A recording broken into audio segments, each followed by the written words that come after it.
This is Tea with Queens, where we don't follow the gossip, we lead it. From celeb chaos to glam scandals, we call it like we see it. Unfiltered, unbothered, unapologetic.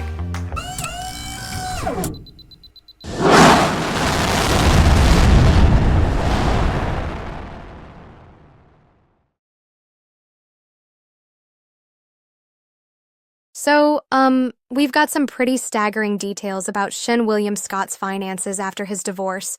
He's pulling in about $110,000 a month. Yep, you heard that right. That's impressive. How does that break down exactly?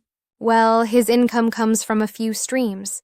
He earns around $45,000 from royalty payments, and roughly $31,000 comes in from dividends and interest per month.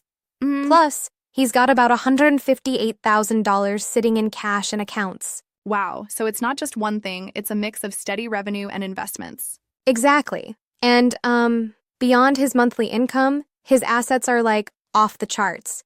He owns stocks and bonds worth over $12 million, real property valued at almost $19 million, and even his cars and furniture, about $85,000 and $171,000 respectively. Yeah. It's a financial portfolio that definitely makes you go, whoa! No kidding.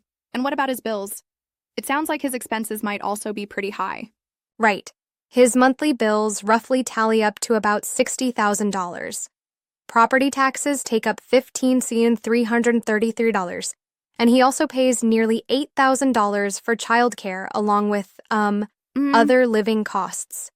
And let's not forget that he spent over $500,000 on his legal team during the divorce. That's a lot of money going out. It's like, even with such a high income, the costs really add up. Yeah.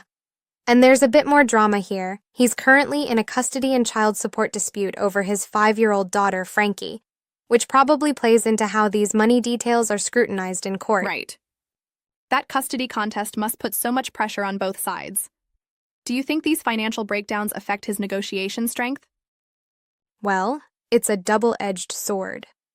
On one hand, his income streams and assets give him considerable firepower.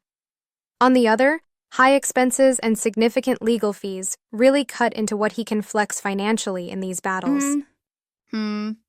I respectfully wonder if all that publicity on his income might skew public perception. It seems like a lot of focus on money rather than the personal side of things. That's a solid point. The emphasis on figures can sometimes overshadow the human element, especially when you consider his daughter, Frankie, and the private nature of family matters.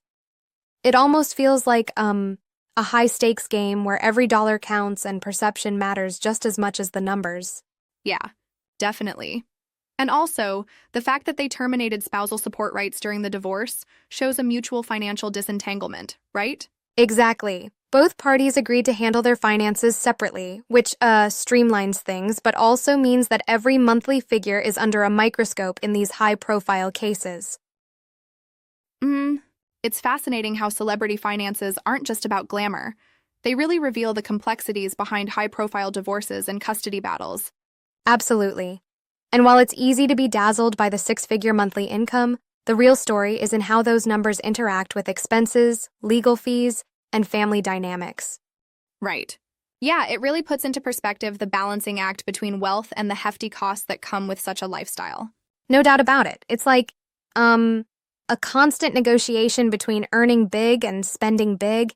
Every decision, from property sales to legal strategies, has a significant impact.